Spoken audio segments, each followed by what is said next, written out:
Yang sama kita hormati dan kita banggakan pengurus Majelis Ta'lim Samara dan Darul Quran. Mudah-mudahan senantiasa diberikan keistiqomahan oleh Allah Subhanahu wa taala dalam melayani, membersamai dan menemani kita untuk terus mendekat taat kepada Allah Subhanahu wa taala. Bunda, teteh yang saya cintai karena Allah, apa kabar semuanya pagi hari ini?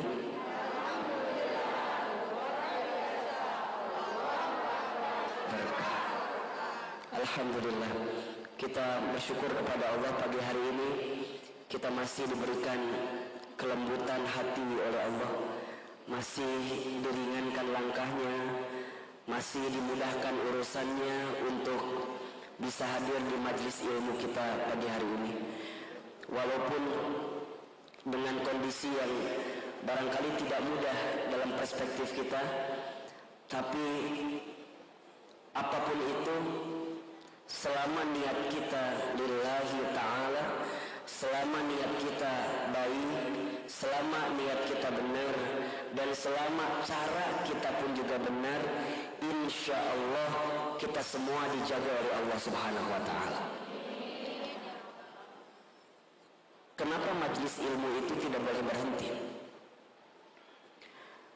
Satu kali ada seorang sahabat yang kemudian diingatkan oleh Rasulullah Sallallahu Alaihi Wasallam ketika seorang sahabat itu melihat ada majelis ilmu atau majelis zikir. Apa kata Nabi? Apabila engkau melihat, mendengar, mengetahui ada majelis ilmu di sekitar kamu, farta'u, maka mampirlah, maka hadirlah, maka datanglah. Kemudian sahabat itu bertanya, kenapa ya Rasulullah? Rasul kemudian menjawab, ketahuilah sesungguhnya majlis ilmu itu, majlis zikir itu, majlis ta'lim itu riyadun min riyadul jannah. Itulah di antara taman-taman surganya Allah Subhanahu wa ta'ala. Jadi kalau Bunda, semua kita, ahilman, Bunda, tentu ingin pada akhirnya masuk ke dalam surga. Betul apa enggak? Itu kan nanti Ustaz, ya. Tapi kata Nabi, ada surga sebelum surga. Ada tempat yang tempatnya itu dinaungi setiap langkahnya, duduknya, kebersamaannya itu dengan surganya Allah Subhanahu wa ta'ala. Dan itu adalah majlis ilmu, majlis ta'lim, majlis kajian, majlis zikir, majlis yang di dalamnya diingatkan dan diberitahukan tentang bagaimana caranya mendekat taat kepada Allah Subhanahu wa ta'ala. Bunda yang dirahmati Allah, kondisi kita makin hari kan makin tidak menentu, betul apa enggak? Di rumah tak menentu, ekonomi tak menentu, politik tak menentu, gak ngaji juga makin tidak menentu. Ditambah Bunda di imah nonton Suara Hati Istri, jadi bakal ribut gitu. Jadi persoalan itu kayaknya muter gitu. Iya nggak Bunda? Ya, anak-anak sekolah harus di rumah. Mungkin ada di antara suami kita yang dirumahkan, di PHK atau berkurang omsetnya, juga persoalan. Ditambah kita juga deg-degan dengan kesehatan. Ditambah udah ngaji, Allahu Akbar. Ini pukulannya makin luar biasa.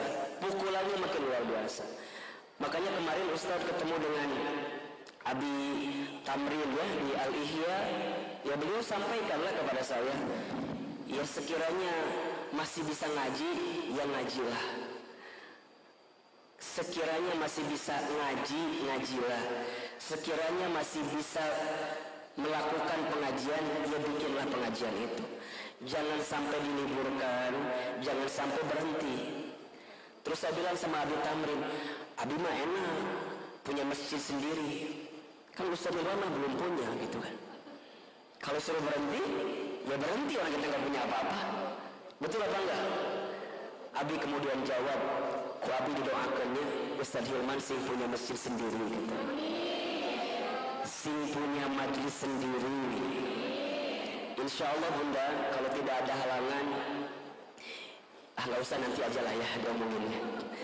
Ini ya, ini sedang ada tanah di daerah Panduraya, ada belakangnya sedikit, mau menuju Nusa Indah itu, kita sedang mau coba untuk ambil alih tanah di situ lah gitu. Saya nggak mau jauh-jauh dari kota Bogor lah, karena banyak orang yang sayang sama saya di kota Bogor kayaknya. Bunda sayang nggak sama saya gitu? Kayak nggak ikhlas gitu. Ya, jadi ya Bunda mohon doanya lah ya, mohon doanya. Memang kondisi kita makin kesini makin luar biasa. Mungkin akhir zaman semakin dekat lah ya. Akhir zaman sudah semakin dekat. Kita makin dibuat jauh dari keadaan yang normal, seakan-akan itu normal padahal tidak normal. Betul gak Bunda? Sholat berjamaah tidak merapat itu normal atau tidak? Itu kan tidak normal gitu Bunda. Tapi kita dipaksa untuk memahami itu sebagai sesuatu yang normal, padahal itu tidak normal. Bunda ngaji nih kayak begini, normal apa enggak? Ini enggak normal Bunda. Kalau Bunda lihat dalam kitab ta'lim, ngaji itu harus rapat kan? Barang siapa seseorang yang duduk di majlis ilmu, kemudian dia bersentuhan antara lutut dengan lutut yang lainnya, maka saat bersentuhan itulah malaikat menggugurkan setiap dosa-dosanya. Sekarang kudu begini, normal apa enggak? Ya tapi kumaha deui atuh. Da urang teh lain susah, bener kan? Ini kan kondisinya serba sulit, serba tidak mudah. Makanya Bunda tetap jaga protokol kesehatan. Ini adalah bagian ikhtiar kita, ya. Ini adalah bagian usaha kita. Ingat, sabar itu bukan berarti pasrah menyalahi setiap aturan yang sudah disepakati, bukan.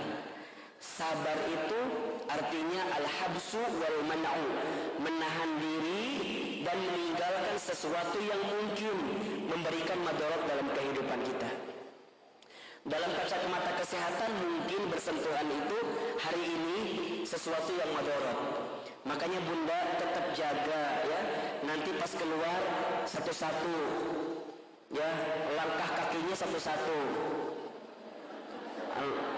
Namun dong kikian kayaknya satu-satu, pelan-pelan, ulah buru-buru, tenang. Alhamdulillah ya, pokoknya semua harus jaga kesehatan.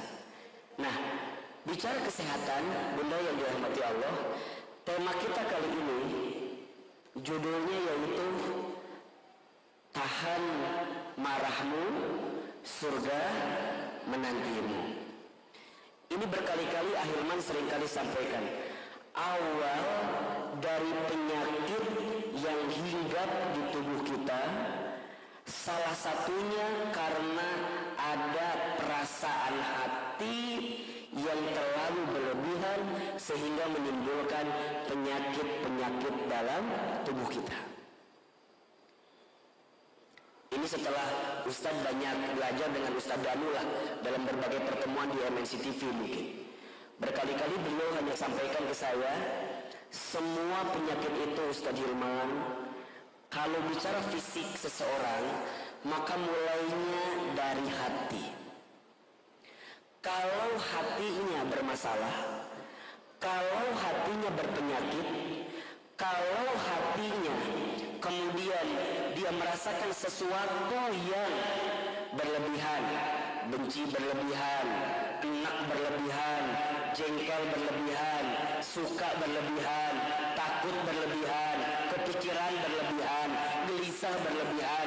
Pokoknya yang berlebihan itulah yang akan menimbulkan apa? Penyakit. Dan di antara penyakit hati yang kemudian menjadi faktor akan menimbulkan banyak penyakit dalam tubuh kita, salah satunya adalah marah. Marah itu melampiaskan emosi dengan cara yang salah, itu marah. Berarti Ustaz, marah itu sebenarnya dalam tanda kutip biasa boleh, boleh. Tapi caranya seperti apa marahnya, itu yang harus diperhatikan. Nah, kenapa marah itu menjadi penting untuk kita hilangkan, untuk kita hindarkan? Ustaz nggak tahu pasti ya, cuman dilihat dari wajah-wajahnya di sini, ini wajah-wajah yang gitulah pokoknya namanya. Ini kayaknya wajah-wajah yang sedang ada marah gitu ya, sedang kesel. Ada di sini yang lagi marah pagi ini?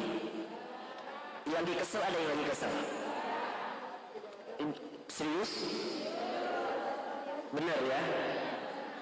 Oke. Ada yang lagi jengkel pagi ini? Enggak ya. Ada yang lagi gitu, ada hari ini enak luar biasa ada.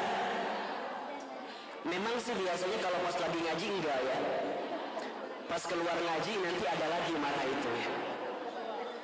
Tapi enggak insya Allah. Nah, Ustaz Hilman, gimana caranya? Saya langsung saja karena biar waktunya cepat ya.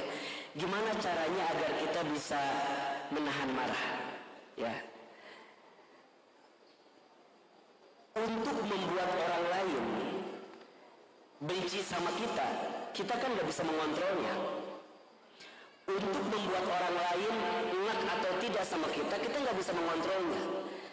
Untuk membuat orang lain tidak untuk suka atau tidak suka dengan kita nggak bisa mengontrolnya. Kita hanya bisa mengontrol apakah kita mau membalas atau tidak kepada apa yang orang lain lakukan. Betul atau tidak? Suami kita itu mungkin di rumah, ya Allah Ustaz. Jadi kalau ketemu saya kan ya lalu bayaran anaknya sekolah, kadang-kadang cicilan kendaraan gitu ya. Sok Ustaz tanya, Bunda, ada orang cerita masalah sama Bunda. Bunda gak punya masalah, tapi dia cerita masalah. Kadang-kadang kita yang gak punya masalah, ke bawah bukan masalah. Bener gak sih? Ustaz perasaan mah masalah di rumah tenang aja. Ini asal liur ya teh. Gara-gara ada orang yang cerita masalah. Nih, Bunda nih berteman di sini.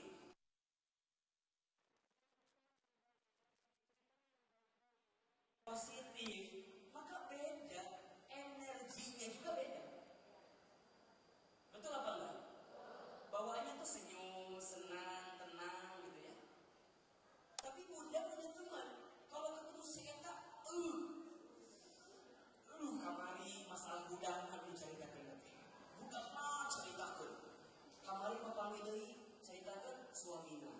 Terus mertuana, terus adik iparna, terus tetanggana. Hati-hati, kalau Bunda punya seorang teman yang sering membicarakan orang lain, maka jangan kaget kalau saat dia sedang tidak bersama kita, maka kemungkinan dia akan menceritakan tentang kita. Tuh. Ini rumus sederhana aja Bunda. Ini kan energi Bunda. Bunda kan punya teman nih, kerjaannya ngegibah, ngegosip, ngomongkan batur. Bunda jangan kaget kalau jangan-jangan saat Bunda tidak sedang bersama dia pun membicarakan kita. Di dia ayah begitu ayah. Ayah di dia begitu. Mana jaminan gitu? Dan kita mah kadang-kadang kasih biasanya cerita begitu biasa.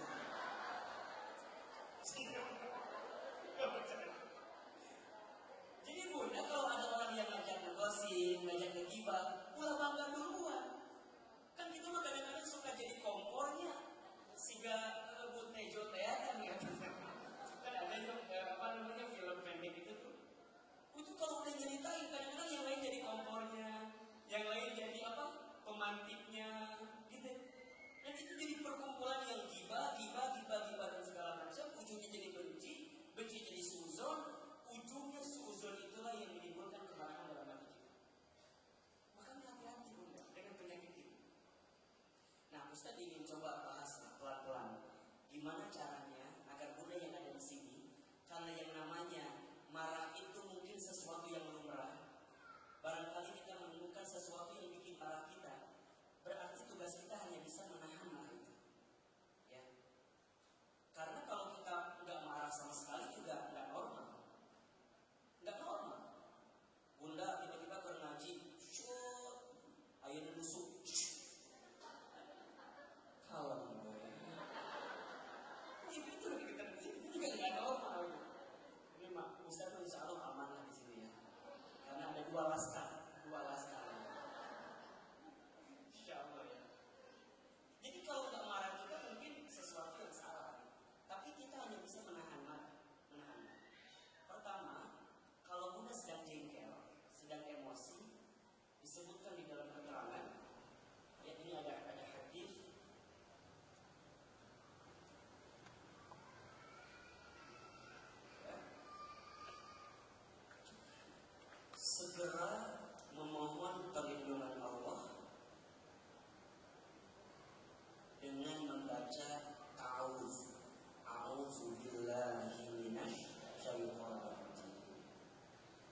hadis riwayat Bukhari dan Muslim.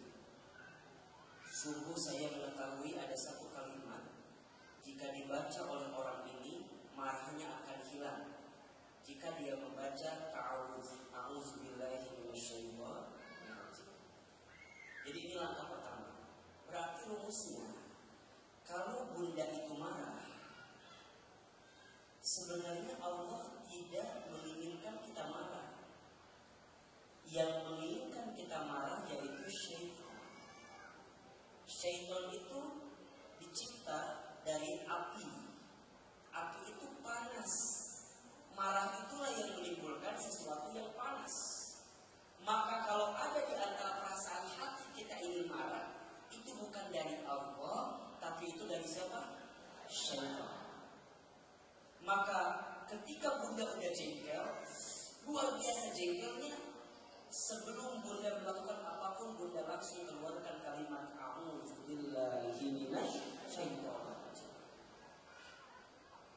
Yang kedua,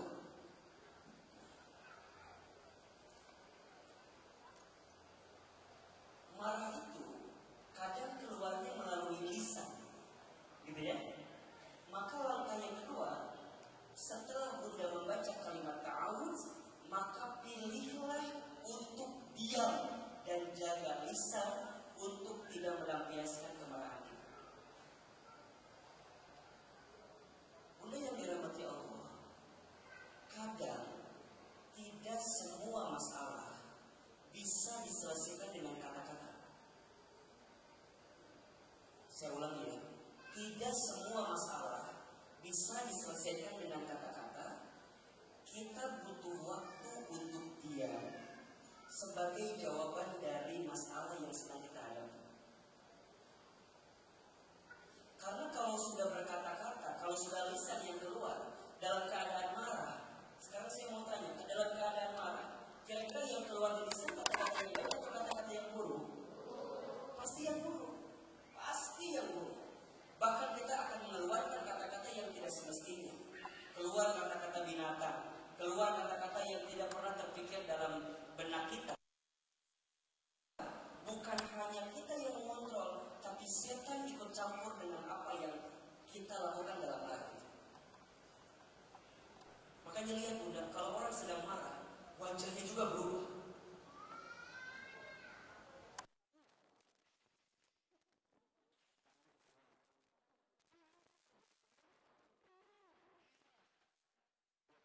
Wajah putih jadi merah kan? Lamun hidung jadi kumaha? Jadi tambah hidung gitu. Kunyuk. Kalau marah tuh gak enak rasanya. Jadi gimana Ustaz? Jengkel, kita baca ta'awudz, kemudian kita milih untuk diam saja. Kapan kita ungkapkan perasaan itu Ustaz? Nanti setelah marahnya ada sedikit reda, baru kita mengeluarkan kata-kata yang terbaik saat kita marah. Tapi kalau bunda langsung marah, di saat itu kita belum tahu jawabannya, itu biasanya hasil dan kesimpulannya semakin rumit, semakin rumit. Contoh, ini barangkali mohon maaf ya, banyak di antara ibu-ibu kalau melihat anaknya tidak sesuai dengan apa yang dia inginkan, kadang-kadang langsung menjudge anaknya di saat itu. Betul atau tidak? Contoh, ibu di rumah ada anak kerjaannya main game terus. Main game terus. So Ustaz tadi, biasanya yang keluar tulisan kita apa kata-kata? Bunda jengkel, marah, keluarnya kalimat baik atau kalimat buruk? Nah, hari manajer gawe teh main game terus. Hayang jadi preman tangan topi main game.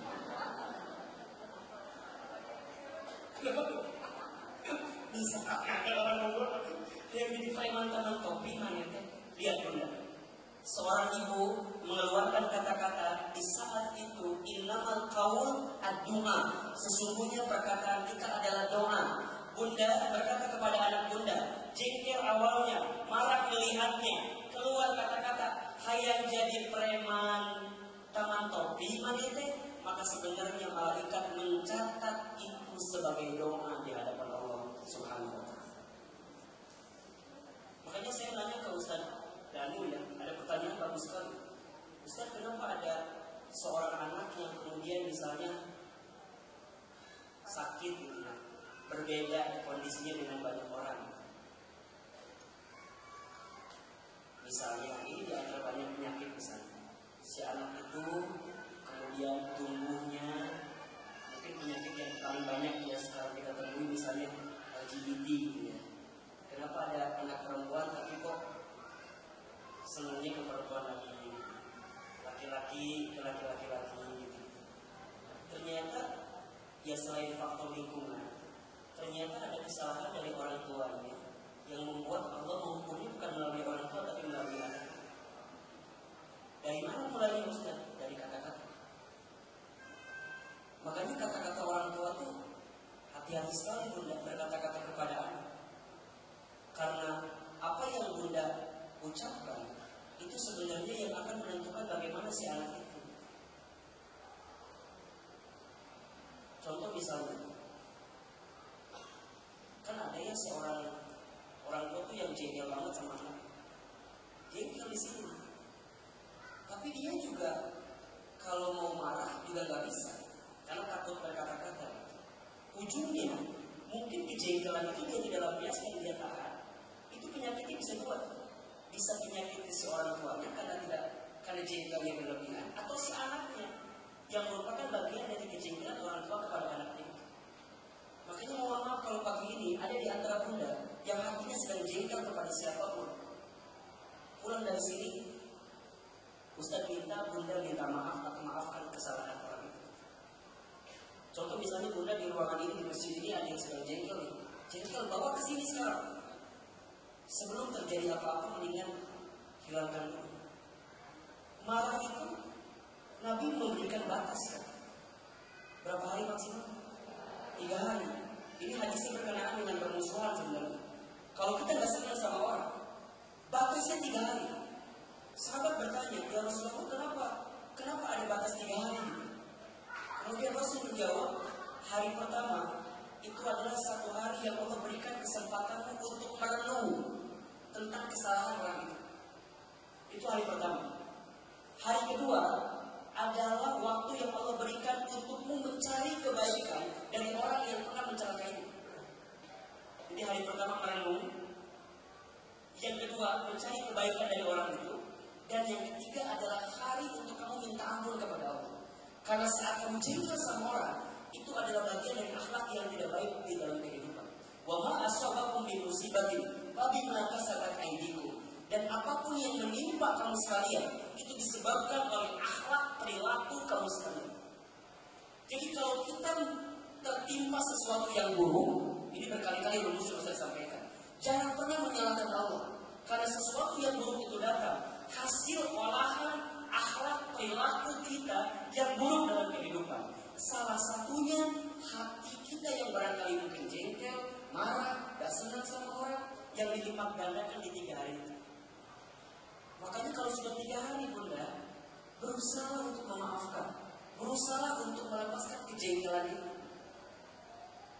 Sekarang saya mau tanya di sini, ada nggak yang benci sama orang? Sudah 1 tahun, 2 tahun, 3 tahun gak mau gitu. Kalau ada, hilangkan itu semua. Karena dampaknya bukan hanya ke Bunda, tapi juga barangkali ke hal-hal yang lain. Karena perintahnya di dalam Al-Quran itu Bunda, ketika kita disakiti kan memaafkannya. Bunda kalau lihat di Quran tidak akan ketemu kalimat minta maaf sebenarnya. Kalimatnya memaafkan. Karena kalau seseorang sudah memaafkan tidak butuh minta maaf, sudah memaafkan. Ya kan? Kan kita tuh seringkali begini, kalau salah minta maaf kan. Padahal di Quran rumusnya kalau salah bertobat. Taubat di sini berarti kan ada 2 ya. Pertama taubat kepada Allah karena kita salah sama orang itu. Kan di Islam itu Masya Allah Bunda, barang siapa yang menyakiti saudaranya, menyakiti saja, baik dengan lisannya, tangannya, perbuatannya, sampai si orang itu tidak ridho dengan apa yang diperbuat kepadanya, maka sampai dia berjumpa dengan Allah akan terus diungkit sampai orang itu benar-benar ridho dan ikhlas dengan kesalahan baru dia bisa maafkan. Ini bukan perkara yang mudah. Maka perintahnya apa? Bertaubat. Udah mah dosa kan? Kalau kita bikin orang sakit, kalau kita nyakitin hati orang itu dosa gak sih? Dosa. Bukan hanya salah sama orang itu, tapi juga sama Allah. Karena tahu itu dosa. Nah sekarang kalau Bunda punya salah sama orang, Bunda masih merasa gak punya salah, itu keterlaluan. Begitupun sebaliknya, kalau ada orang yang menyakiti kita, ini kesempatan kita untuk diampuni semua dosa-dosanya oleh Allah, asalkan kita memaafkan kesalahannya. Kita makan kadang-kadang begini ya, kalau ada orang yang bikin salah sama kita, bawaannya pengen ngebalas, benar gak sih? Bawaannya tuh pengen pokoknya kudu ngebalas. Kudu harus timpal atuh makanya. Orang yang hati, makanya saya rasa benar gitu, nggak mau Ustaz. Suami nyakitin hati kita. Kadang-kadang kita pengen ngebalas suami kita itu dengan sakit hati yang lebih parah. Sokwe, kamu mau selingkuh? Sokwe, sokwe, sokwe. Tapi didiutin, kumaha ya? Kuntul gitu ya. Sampai kepikiran, mohon maaf ya Bunda, ini baik lagi di rumusnya. Kalau jengkel, tadi yang masuk siapa? Kalau jengkel yang masuk siapa? Kalau jengkel yang masuk siapa? Setan itu maunya mengarahkan manusia pada yang baik atau yang buruk? Kalau Bunda jengkel lihat orang, setan masuk, maka arahnya akan yang buruk-buruk. Maka Bunda akan melakukan sesuatu yang buruk-buruk, yang bisa jadi mencelakai orang lain atau mencelakai diri kita sendiri.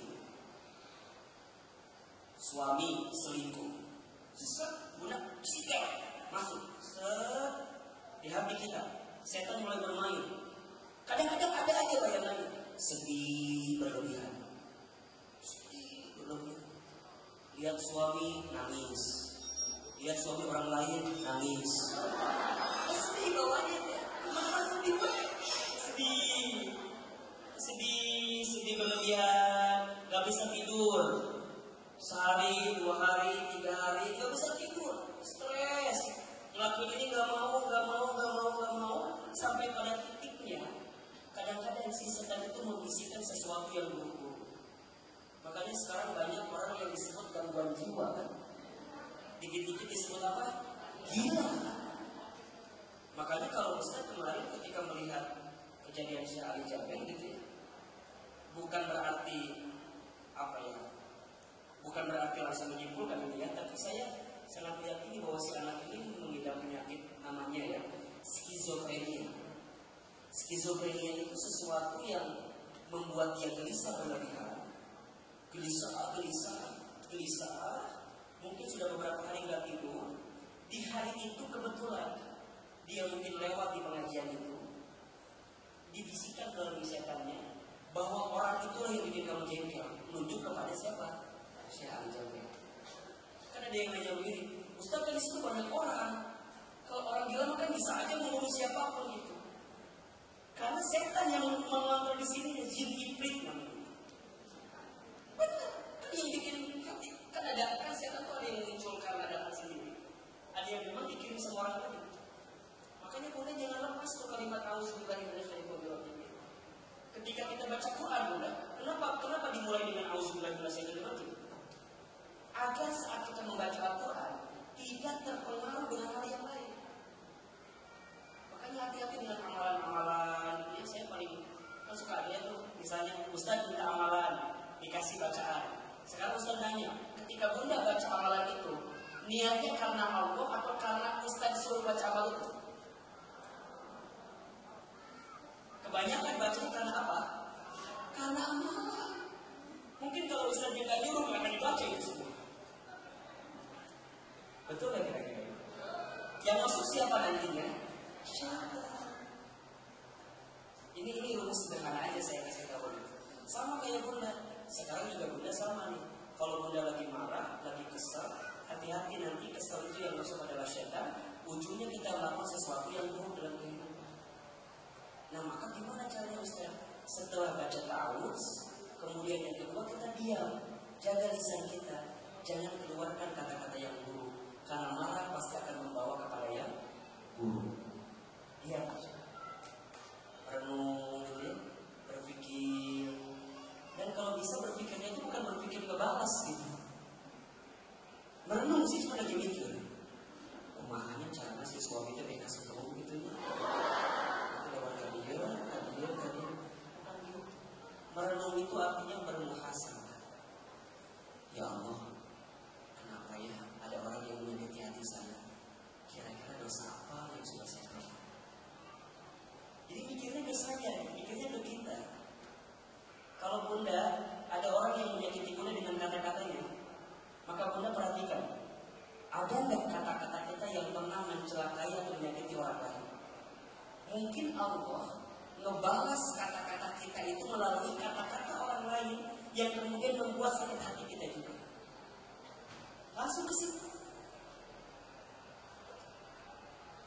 Anak Bunda, kenapa ya? Anak saya itu Ustaz, Masya Allah, gitu ya, minggu banget. Bunda langsung mikir, kira-kira dulu ada dosa apa ya sama suami yang buat anak itu sekarang jadi begini. Sudah tahu dosanya langsung minta ampun sama Allah.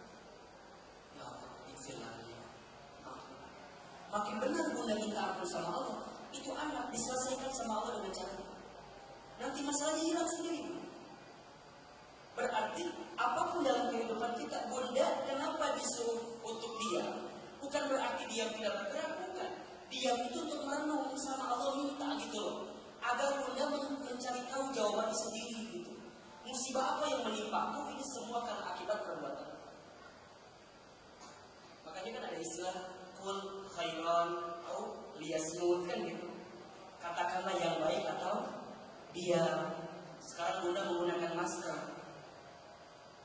Ini kan masker tuh konkretnya kan pakai masker gitu. Tapi hakikatnya barangkali Allah sedang mengajarkan kepada kita agar menjaga lisan kita. Ulah sampai kieu Bunda pakai masker tapi berbohong masih jalan terus, berdusta masih jalan terus, sumpah serapah masih jalan terus, fitnah masih jalan terus, ngegibah masih jalan terus. Demi Allah saya sampaikan, masker Bunda tidak ada gunanya apa. Karena penyakit bukan hanya semata-mata medis, tapi juga ada psikis yang kemudian itu berbuah dari perilaku kita, termasuk perasaan hati kita. Mungkin kita banyak salahnya, bisa kita tuh dikunci sama Allah. Berarti gimana kalau Bunda pas udah pakai masker, masih ngegibah orang, Bunda bilang sama temannya, lucu, kita tuh pakai masker. Bukan batu wae, lucu malah pula si lucu tuh ngomongin batu wae. Jadi ngomongin batu salah, kalau ada yang pakai masker, ini belajar untuk ke arah sana, ya. Jadi kalau marah tadi pertama apa? Baca ta'awudz, ya. Auzubillahi karena kita tahu agar setan tidak ikut campur dengan perasaan hati kita. Yang kedua apa? Diam. Ya. Yang ketiga, Nabi mengajarkan kepada kita kalau sedang marah itu, kalau kita marah, mengambil posisi yang lebih rendah. Atau dalam keterangan lain juga mengganti posisi tempat dudukmu. Kalau Bunda lagi marah, berdiri, pasti kalau berdiri bawaannya pengen marah. Gimana caranya kalau kesel Ustaz? Duduk. Biasanya dengan duduk, dia akan mengontrol dirinya untuk tidak berbuat yang macam-macam. Karena dikunci dengan duduk. Duduk. Duduk juga gak bisa. Gimana Ustaz? Berbaring. Duduk tuh masih marah. Berbaring. Masih marah juga Ustaz? Baru. Tidur. Tapi Ustaz, gimana kalau lagi tidur juga masih marah misalnya gitu kan? Insya Allah gak mungkin kesarek amalkan. Asal pernah ayah yang lihat orang tidur marah-marah gitu. Jadi palingan ego biasanya kan gitu kan. Makanya doa dulu.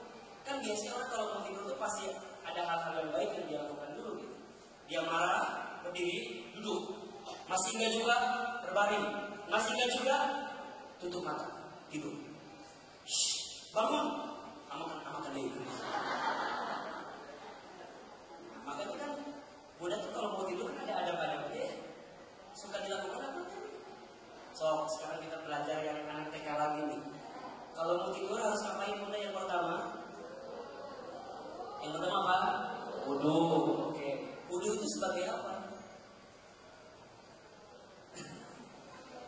Wudu itu buat apa kita wudu? Atau yang bersih? Kayak Ustaz gitu kan ya? Wudu itu Bunda sebelum tidur bukan berarti untuk sekedar bersih secara kesehatan. Tapi saat Bunda wudu sebelum tidur, Bunda sedang minta ampun kepada Allah dari dosa seharian ketika hari itu. Karena kalau Bunda lihat, hampir semua anggota tubuh yang kena air wudu itu adalah anggota tubuh yang paling banyak melakukan dosa. Coba Bunda perhatikan. Yang pertama apa yang dibasuh? Hah? Bukan tangan. Apa? Telapak tangan. Tangan maki. Masa Bunda wudu langsung gigi? Aduh. Telapak tangan. Sekarang Ustaz tanya, dosa apa yang telapak tangan lakukan? Hampir semua dosa mulai dari telapak tangan. Nunjuk orang pakai apa? Telapak tangan, ada jarinya di sini. Bunda makan pakai telapak tangan. Bunda ngambil barang pakai telapak tangan. Bunda nyimpen barang pakai telapak tangan. Punten, mohon maaf barangkali Bunda makan ada yang haram yang dimakan. Bunda ambil ada yang diambil yang haram di situ. Bunda nunjuk barangkali ada orang yang sakit hati karena Bunda tunjuk. Hati-hati dengan telapak tangan. Bunda bersentuhan, barangkali Bunda bersentuhan dengan yang haram, menyentuh dengan yang haram dan segala macam.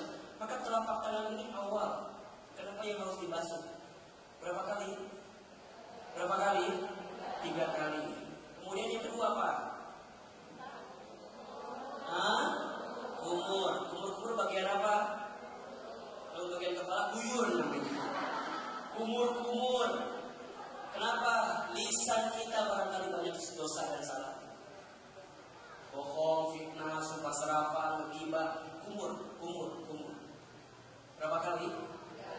3 kali. Airnya dibuang kanan kiri.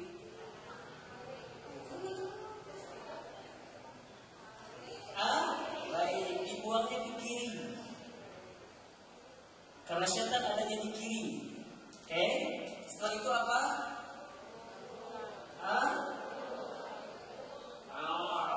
Hidung. Ya. Dibersihkan hidungnya. Insya Allah kalau ahli wudu nggak mungkin kena COVID.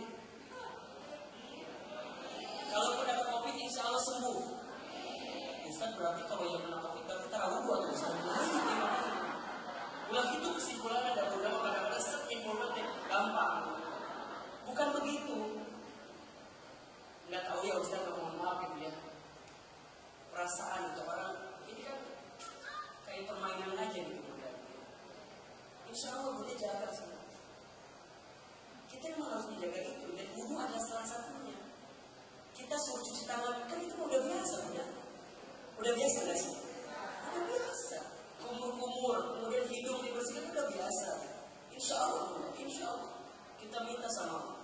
Kemudian wajah, ada bagian matanya juga, itu juga sama. Barangkali kita pernah lihat matanya dengan sesuatu yang buruk dan segala macam. Tangan, kemudian kepala, telinga, kaki, insya Allah. Itu pertama ada kan? Wudu. Setelah wudu ngapain? Doa. Setelah doa wudu, usahakan Bunda kalau sebelum tidur sholat dulu 2 rakaat.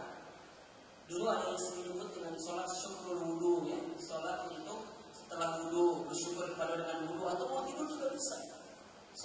Sholat apa namanya? Qiyamul lail. Ini banyak yang nanya. Bunda, setiap sholat yang dilakukan di waktu malam itu namanya qiyamul lail. Oke. Nah Ustaz, kalau sholat tahajud apa? Tahajud itu artinya bangun kan? Membangunkan diri. Berarti semua sholat ketika waktu malam dilakukan setelah tidur namanya sholat tahajud. kalau bunda nanya, Ustaz boleh nggak tahajud sebelum tidur? Nggak boleh, karena itu bukan sholat tahajud. Adapun sebelum tidur namanya sholat apa? Qiyamul lail. Tahajud juga berarti masuk sholat apa? Qiyamul lail. Jadi sholat yang dilakukan di malam hari itu namanya Qiyamul lail. Berarti isya, maghrib, ya, tahajud itu adalah sholat Qiyamul lail kan di malam hari. Termasuk tarawih. Tarawih juga sholat Qiyamul lail. Ini hanya beda penamaan saja. Tapi kalau bunda mau lebih jeli, Ustaz, bunda mau tahajud kapan? Tahajud itu sholat yang dilakukan setelah bunda tidur. Oh berarti Ustaz kalau sebelum tidur nggak boleh sholat dong? Boleh sholat. Tapi namanya sholat apa? Jelas ya kira-kira? Kita kan kadang-kadang suka berdebat. Mana sholat namun? Doa sholat saja saja. Kadang-kadang suka begitu tuh. Ada. Sebelum tidur namanya sholat Qiyamul lail. Ya, pokoknya yang waktu malam itu sholat Qiyamul lail. Sholat 2 rakaat. Oke, masuk ke kasurnya. Apa yang pertama kali dilakukan di kasur? Ke kebun. Ya istilahnya apa namanya? Membersihkan, mengibas-ibas tempat tidur kita. Jemur bola harus. Sudah tidur bersihin aja bunda. Malah kalau bisa mungkin kalau bisa ganti spray juga ganti spray. Tiap hari awas tahu nggak usah ya, mana gitu. Siapa suruh tiap hari bisa ganti? Tiap hari, ya kan? Ayo bunda ganti spray berapa bulan sekali biasanya? Udah sebulan atau bunda? Seminggu sekali, 3 hari sekali. Gak apa-apa bunda. Kalau stok kan bunda mas spray kadang-kadang banyak ya.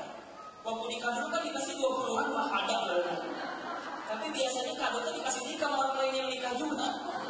Kalau kasih lagi ke orang, jadi biar menunjukkan serangannya. Bersihin, oke, masuk. Kemudian kita tidur. Ada kemana tidur yang paling bagus? Ada kemana? Ke kanan. Oke, terus ngapain lagi? Doa. Apa doa mau tidur? Bismillahirrahmanirrahim. Itu yang bersiaran. Ada juga yang Bismikallahumma ahya wa bismika amut. Ada juga yang Bismikallahumma ahya wa amut. Ada. Bapak ada doa Bismikallahumma ahya wa bismika amut. Salah doanya. Bismikallahumma ahya wa amut. Ayat Bismikallahumma amut ahya amut. Jadi berantem. Saat saya berantem bergantung doa jeung suami. Padahal mulai sederhana apa doanya? Bismillahirrahmanirrahim. Dan kadang-kadang kita mau tidur tuh biasa coba kalau ini rame gitu. Dan sekarang ada kebiasaan baru mau tidur tuh pegang handphone ya. Betul. Di sini ada yang begitu di sini. Suaminya pegang handphone, ngadap kemana? Ke kanan. Istrinya pegang handphone, ngadap kemana? Ke kiri. Di tengah dihalangi pakai apa? Kuli. Bapak ulah ngadeketan ieu. Ya Allah, bunda, ini saya mau kasih tahu ke bunda ya.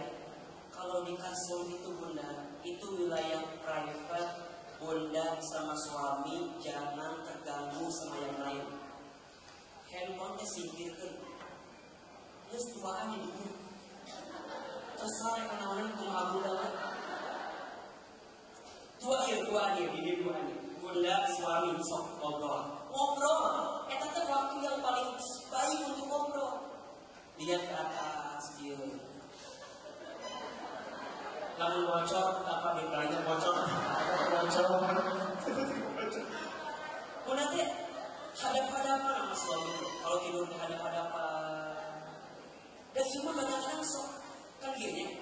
Satu sisi ada yang benar-benar bisa banget ada. Ada yang satu sisi langsung gitu.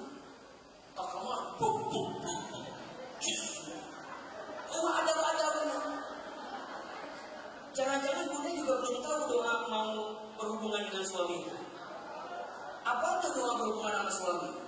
Kadang-kadang mungkin udah puluhan tahun tuh apa dengan berhubungan tuh? Pokoknya bapak buka. Tiba-tiba buka. Kalau saya tiba-tiba buka. Terus suami, mama buka.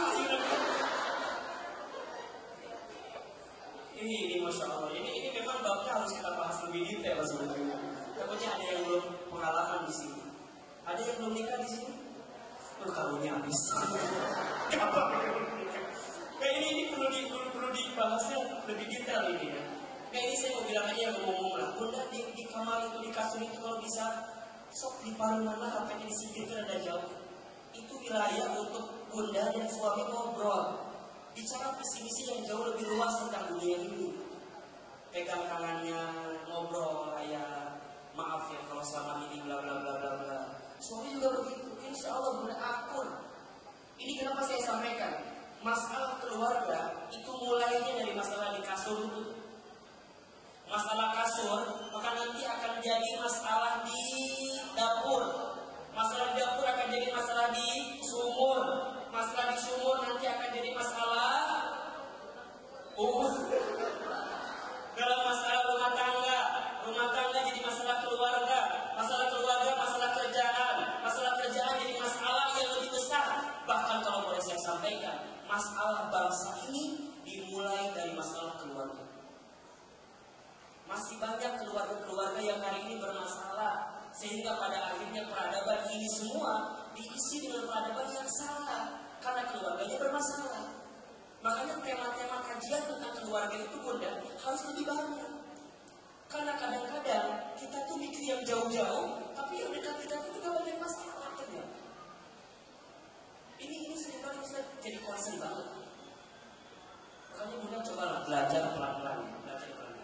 Jadi tadi kalau sedang marah baca ta'awudz, kemudian dia jaga lisan. Yang ketiga berubah posisi ya. Termasuk posisi kita yang terbaik saat kita sedang marah. Kalau berdiri berarti gimana? Duduk. Kalau duduk masih marah, berbaring. Kalau berbaring masih marah, tidur. Ya, berarti setelah itu ya atau sebelum itu yang keempat ambil air wudhu. Ambil air wudhu. Bunda marah, ambil air wudhu. Api itu hanya akan padam dengan apa? Air. Dan ketika kita mengambil air wudhu berarti kita sedang menjernihkan, membersihkan diri kita untuk tidak berlebihan dengan marah. Sampai yang terakhir ini yang kelima, ingatlah hadis atau pahala atau keterangan tentang menahan marah. Saya sebutkan satu persatu ya. Satu, menahan marah itu, kalau bunda pandai menahan marah, maka bunda disebut sebagai orang yang bertakwa. Surat Ali Imran ayat 133 dan 134. 134.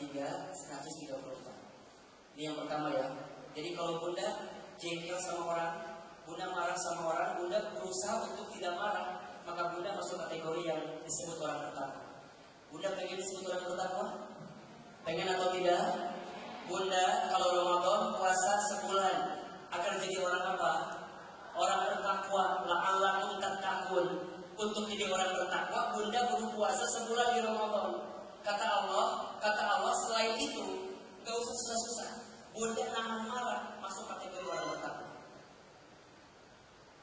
Wasari'u ila maghfiratin min rabbikum wa jannatin arduha as-samawati wal ardh u'iddat lil muttaqin. Siapa ciri-cirinya Ustaz? Alladzina yunfikuna fis sarra'i wal dharra'i wal kadhimina al-ghaidha wal 'afina 'anil nas. Lihat, orang-orang bertakwa cirinya adalah orang yang mau berinfak dalam keadaan lapang dan sempit, wal kadhimina al-ghaidha, dan orang yang mampu menahan marah. Satu. Yang kedua, orang yang mampu menahan marah maka dia disebut sebagai orang yang baik. Sama ayat yang tadi di ujung ayatnya. Wallahu yuhibbul muhsinin, dan Allah mencintai orang-orang yang baik, muhsinin. Bunda disebut baik sama tetangga, mau apa enggak? Bunda disebut baik sama suami, mau apa enggak? Sekarang bunda disebut baik sama Allah, mau atau tidak? tahan marah. Tahan marah. Karena saat bunda bisa menahan marah, Allah mencatat bunda sebagai orang yang baik. Muhsinin. Yang ketiga, ketika bunda mampu menahan marah, walakal jannah, maka surga yang menjadi balasan. La taghdab walakal jannah, la taghdab walakal jannah, la taghdab walakal jannah. Itu wasiat Nabi. Bunda tahu kisah hadis ini kenapa turun? Satu kali ada seorang sahabat bernama Abu Darda. Abu Darda radhiyallahu anhu itu meminta kepada Nabi wasiat atau nasihat. Ya Rasulullah, ausini, nasihati aku, nasihati aku, nasihati aku. Kata Nabi, la taghdab walakal jannah. Jangan marah untuk surga. Thumma ya Rasulullah, apalagi? Kata Nabi, la taghdab walakal jannah. Jangan marah untuk surga. Sampai yang ketiga, apalagi ya Rasulullah, la taghdab walakal jannah. 3 kali. Kalau Nabi menasihati 3 kali dengan kalimat yang sama, berarti kalimat ini penting atau sangat penting? Penting atau sangat penting? Sangat penting. La taghdab walakal jannah. Jangan marah untuk surga. Tahu apa yang terjadi? Setelah Abu Darda mendapatkan nasihat itu, kemudian beliau pulang ke rumahnya, beliau kaget karena di rumahnya sedang melihat istrinya selingkuh dengan yang lain. Mereka kebayang nggak? Abu Darda pulang di rumahnya lihat istrinya selingkuh sama yang lain. Tadi apa nasihatnya? Apa nasihatnya? Jangan marah untuk surga. Keselah suami lihat istrinya selingkuh pasti sangat kesel. Mau marah ketika itu. Ketika mau marah, dia ingat dengan nasihat Nabi. Jangan marah untuk surga. Apa yang dilakukan ketika itu? Masuk rumah, maka Abu Darda sampaikan, keluar laki-laki itu tidak marah sama istri. Sampai ketika malam hari istrinya nanya sama Abu Darda, ya Abu Darda, kenapa engkau tidak marah tadi? Bukankah aku melihat aku selingkuh di depan matamu? Apa jawaban Abu Darda? La taghdab walakal jannah. Sesungguhnya Nabi memberikan nasihat kepadaku untuk tidak marah. Karena saat aku menghilangkan marah itu, ketika melihat sesuatu yang tidak menyenangkan, aku sudah diberikan pahala surga oleh Allah Subhanahu wa Ta'ala. Ternyata kisahnya, Bunda tahu kisahnya sebelumnya? Abu Darda itu solehnya luar biasa, solehnya luar biasa. Tapi istrinya itu salahnya luar biasa. Jadi kalau ketika malam hari itu Abu Darda sholat malam gitu ya, berbuat baik, istri itu nggak mau terus. Sampai Abu Darda kesel gitu ya, gimana lagi nih harus berubah istri saya? Maka bilang sama Nabi, tapi tetap Nabi jawabannya la taghdab walakal jannah. Jangan marah untuk surga. Itu sekelas Rasulullah gitu ya. Ketika lihat orang yang salah, tidak menyalahkan. Padahal Rasul tahu itu salah. Kita ini bukan Nabi, bukan Rasul. Tapi seringkali kalau lihat ada orang yang salah, bawaannya pengen apa? Pengen marah menyalahkannya. Ini berkali-kali Ustaz ceritakan kisahnya gitu ya. Nabi Muhammad itu seseorang yang sangat pandai untuk bisa mengalihkan kemarahannya dengan cara yang elegan. Mungkin Bunda tahu kisah satu kali Nabi pulang dari Masjid Nabawi kan gitu. Tiba-tiba di tengah jalan itu Nabi pergi menengok sahabatnya. Ketika pulang menengok sahabatnya menuju rumah, hujan di tengah jalan itu, Bunda. Hujan. Sampai baju Nabi itu basah kuyup luar biasa. Basah kuyup. Apa yang Nabi lakukan? Kemudian Nabi berlari ngetuk pintu rumahnya. Assalamualaikum. Ketukan pertama belum dibukain oleh Aisyah ketika itu. Sampai ketukan yang kedua. Assalamualaikum. Dibukain juga. Sampai ketukan yang ketiga. Assalamualaikum. Baru setelah ketukan ketiga Nabi mengucapkan salam, Aisyah lari dari belakang. Dibuka oleh Aisyah. Apa kata Aisyah? Waalaikumsalam. Ya Rasulullah, mohon maaf. Tidak terdengar kalau engkau mengetuk pintu dan mengucapkan salam. Karena hujan saking derasnya juga. Ini luar biasa. Coba saya mau nanya ke Bunda.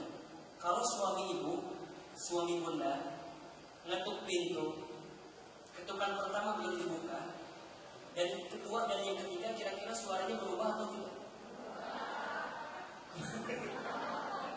Kumaha berubah gitu ya? Gitu kan ya? Assalamualaikum. Jadi buka, naik pasti kan? Assalamualaikum. Kemana dia jelema? Jelema di sekolah, tidak ada tahu. Sampai yang ketiga mungkin akan lebih marah lagi kan begitu ya? Sekarang saya mau tanya, Bunda, ketika suami ngetuk 3 kali, Bunda datang dari belakang. Ketika Bunda buka pintu, yang keluar kalimat apa? Kalau Aisyah, kalimat tadi apa? Waalaikumsalam ya Rasulullah. Mohon maaf, tadi aku sedang di belakang tidak terdengar kalau kau ngetuk pintu. Itu Aisyah, 16 tahun usianya. Bunda kadang-kadang begini kalimat.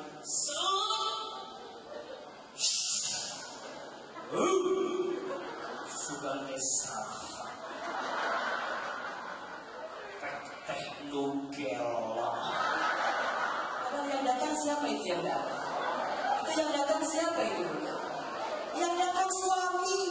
Pintu surga ibu disebut nama. Dibuka pintu, tadi gimana badannya? Basah kuyup.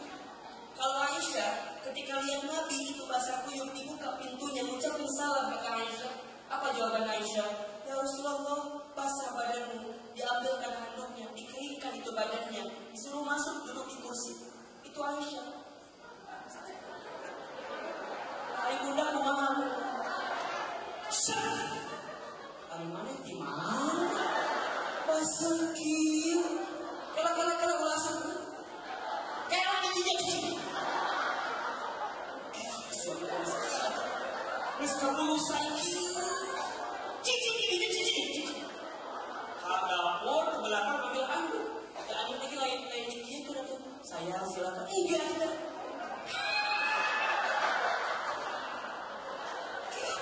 Kita apa dong ya? Perilaku teh kumaha? Terus suaminya. Oh iya. Pak, jangan masuk lewat depan. Mama baru selesai. Siapa lo sama dia? Sekarang tebak lima kata-katanya. Cek suami itu kieu, terus lewat mana? Lewat tukang. Cek suaminya kan 5 orang kok pada tukang. Imam sih maksudnya. Jangan-jangan kode baru nanti. Kumaha bunda? Ini bukan ibu di sini yang di sana. Ibu-ibu yang di sini mah insya Allah enggak. Bukan jauh beda. Bunda Allah Akbar. Lihat Aisyah. Rasul disuruh masuk, duduk di kursi. Apa kata Aisyah? Dipegang. Jadi yang mengeringkan itu langsung Aisyah. Itu 16 tahun usia Aisyah. Masih sangat kecil kalau bahasa kita. Bunda masih 61 tahun.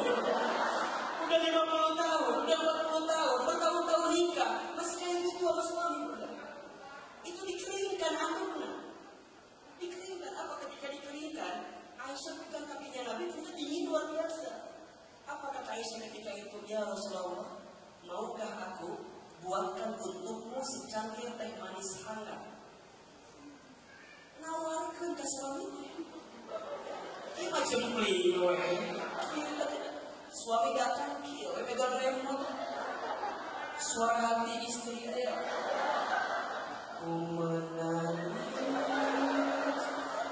Assalamualaikum. Ayah pulang. Ya, kalau ayahnya pulang agak pagi, agak belum jam 5 sore misalnya. Jam 9 malam. Oh, gawe sudah.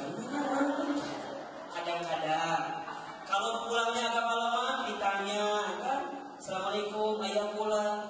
Gimana aku gaya? Jam sekian kayak paling. Keluar kata-kata yang buruk. Jangan kok dibuatin secangkir teh manis. Nunggu suami dulu gitu. Ma, bikinin kopi atau ayam teh. Bikinin kopi. Namun. Kita mah kadang-kadang suka meninggal mau disuruh teh. Ayah, sok aku bikin sendiri aja. Ma,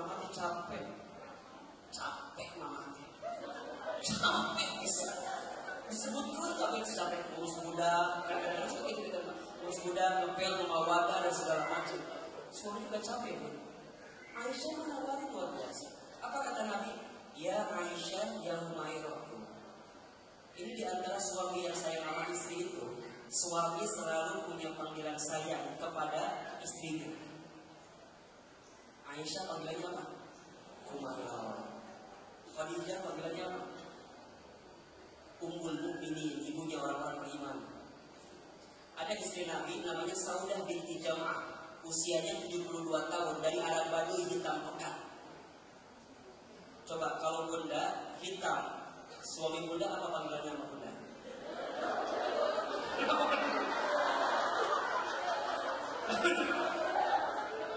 Dendam kejadian.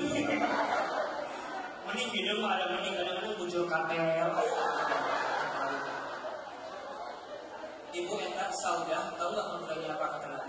Syarifatul Dahab, emas yang paling mulia. Padahal 70 tahun, Arab Baduy, hitam pekat, panggilannya Syarifatul Dahab, emas yang paling mulia. Enggak ada Nabi manggil bujur kapel, enggak ada. Jauh kadang-kadang keluarga kita. Maka saat Aisyah itu nawarin teh, apa kata Nabi? Ya Aisyah ya Humairah, silakan kau buat secangkir teh manis hangat ke belakang. Aisyah ke belakang, Bu. Ketika ke belakang, Aisyah ambil cangkirnya, ambil tehnya. Pas mau ambil gula, tiba-tiba lampunya padam. Yang keambil apa? Yang keambil garam. Diambillah itu garam, diaduk dengan teh itu. Dibawalah ke depan rumah, ke depan siapa? Rasulullah SAW. Dikasihlah air itu, diminum oleh Nabi. Rasanya apa? Rasanya apa? Saya mau tanya ibu, kalau suami ibu judulnya teh manis, yang datang teh asin, kira-kira apa yang keluar kalimatnya? Marah nggak kira-kira? Keluarnya kalimat baik atau kalimat buruk? Diminum asin. Nah, ari maneh ida misalnya maneh ida misalnya. Nah, ari maneh ida geus kawin 10 tahun teu bisa membedakan gula jeung uyah, ku aing sih berikan gula satu. Ibu udah bikin itu kopi, itu teh, digituin sakit atau enggak? Di mana sakitnya? Sakit. Kadang-kadang udah begini, kadang-kadang kan diomongin, kemudian disembunyikan. Nah, si kopi, gitu sakit kan? Ayah, Mak, itu harga angka mama. Atau enggak? Harga anakku, Mama mati mesti bikin kopi ke Papa, meniomongin Mama di hari berbapak. So, aku mana asa anda kopi na? Asa anda mana ya? Asin. Ya aku hampura ada tadi teh Mama yang dapat pula. Luka Mama malah uya hampura artinya. Hampura. Bapak teh capek. Di pagi, di malam kerja berarti pulang balik kaki di kepala di kaki. Kerisakir Mama, hari kalau main kopi khawatir. Urus kemana-mana, ibu juga jadi balik marah. Awalnya nggak marah, tapi jadi balik marah. Emang Papa hukum capek. Ya Papa makin capek. Papa teh ngurus budak tilu. Kemenuhi kita bisu.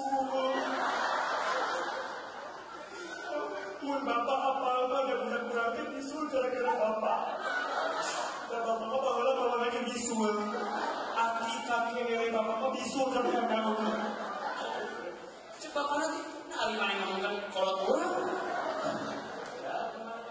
Kadang-kadang masalahnya cuma gula dan garam, itu bisa panjang kemana-mana. Iya apa enggak? Diomongkan kemana-mana.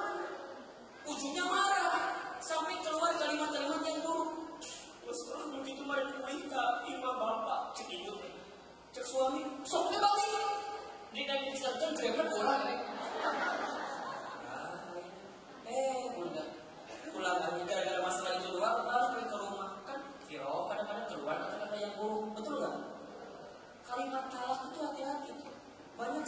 yang mudah sekali mengeluarkan kalimat talak. Dan banyak istri yang kadang-kadang ceraikan aku. Gara-gara nonton Suara Hati Istri, bagaimana? Jadi langsung kesimpulan kita udah gitu bunda. Itu salah, itu keliru. Gak boleh. Pulang, lama-lama kan sebulan, 2 bulan, gugulingan, batur, datang ke imam si mertua tadi. Pak, Ida ayah pak di bumi Ida. Ayah kenaon ja. Iya yang bumi deui kita ka bumi atuh kan gitu. Ketemu jeung Ceu Ida. Ida sayang, yuk orang bumi ka bumi. Ceu Ida kamu orang hoream di hati mari kawin teh. Diomongkan we terus ya tuh aku ada kawani mah akang teh. Keasupan setan tuh ada sia setan. Mereka daripada dilanjutkan mendingan nyanyi Cici Ida kan gitu ya. Nyanyi Cici Ida tuh cuma tajam-tajam kata-katamu, seram-seram perbuatanmu, kau terus sakiti aku. Ya, aduh, politikan sorangan. Itu masalahnya hanya karena apa? Gula dan garam. Dimulai dari mana? Lihat Nabi Bu, pas tahu itu rasanya asin, apa kata Nabi? Diminum oleh Nabi rasanya asin. Apa jawaban Nabi? Ya Aisyah, hada surbi ladhi jiddan. Sungguh nikmat teh yang kau buatkan malam ini. Dipuji. Perempuan kalau dipuji senang. Senang gak bunda? Bunda dipuji senang apa enggak? Bunda, kok sekarang badannya bagusan sih? Padahal dia bagus itu biasa. Walaupun enggak yang sebenarnya tapi dipuji senang apa enggak? Senang. Kok bunda cantik amat sih hari ini? Masa. Jadi GR luar biasa. Sama kayak Aisyah. Aisyah, sungguh nikmat yang kau buatkan malam ini. Sampai kata Aisyah, ya Rasulullah, bala tentu ya Rasulullah. Iya. Sampai kata Nabi, Aisyah, apakah engkau mau minum teh berdua denganku? Aku sudah lama kangen, tidak pernah minum teh berdua denganmu. Apa kata Aisyah? Aku tentu ya Rasulullah mau. Mana tehnya? Dengan pertanyaan Aisyah, ya Rasulullah, tadi di mana engkau letakkan bibir di atas gelasmu itu? Jadi Aisyah mau kalau minum sama Nabi, itu bibirnya diletakkan di bekas bibirnya Nabi. Makanya kan ada lagunya kan? Itu memang berangkat dari hadis. Kan kesiga suami orang. Kadang-kadang ibu mah kada suami itu, Pak, tadi bapak kelas di mana? Ini bapak kelas di mana? Belah mana minumnya bapak? Emang kunaon mah? Alim masih di rabies. Kata suami itu kadang-kadang kita mah kata-kata itu mending dijaga gitu. Dia kata sama suami, bapak tadi belah mana gelasnya? Aku pengen minum di atas bekas bibirnya bapak. Berkah. Aisyah diambil itu minumnya. Kata Nabi, kata yamin. Tadi aku minum di sebelah kanan. Diambillah gelasnya, kemudian diminum di bekas bibir sebelah kanan tadi. Ketika diminum rasanya apa? Kan gak mungkin berubah jadi manis sebenarnya. Rasanya apa? Asin. Allahu Akbar. Pas tahu rasanya asin, apa yang Aisyah lakukan? Aisyah simpan itu tehnya, kemudian langsung sujud depan kakinya Nabi, minta maaf. Ya Rasulullah, suamiku mohon maaf. Apa jawaban Nabi? Kumi Aisyah, bangun Aisyah. Jangan begitu. Langsung dicium keningnya Aisyah. Jangan dibayangin, jangan dibayangin. Dia angkat, dicium keningnya Aisyah. Allahu Akbar. Apa jawaban Aisyah? Dicium, dipegang pundaknya. Kata Aisyah, kenapa kau tidak marah ya Rasulullah? Kata Nabi, kalau tadi engkau tidak salah meletakkan gula dan garam, mana mungkin kita bisa minum teh berdua malam ini? Kalau tadi engkau tidak salah meletakkan gula dan garam, mana mungkin aku bisa mencium keningmu malam ini? Marah gak? Sebenarnya Rasul mungkin marah, tapi cara marahnya itu membuat Aisyah tidak kemudian marah. Kalau di saat itu Nabi juga marah, maka hati-hati di rumah tangga itu sering banyak penyakit ketukar antara cicak dan buaya. Gimana Ustaz maksudnya? Cicak dan buaya, perkara kecil seringkali dibesar-besarkan, perkara besar seringkali disederhanakan.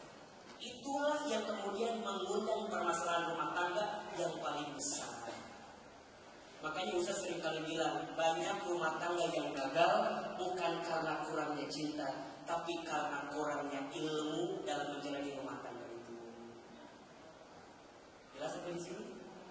Maka la taghdab wa la jannah.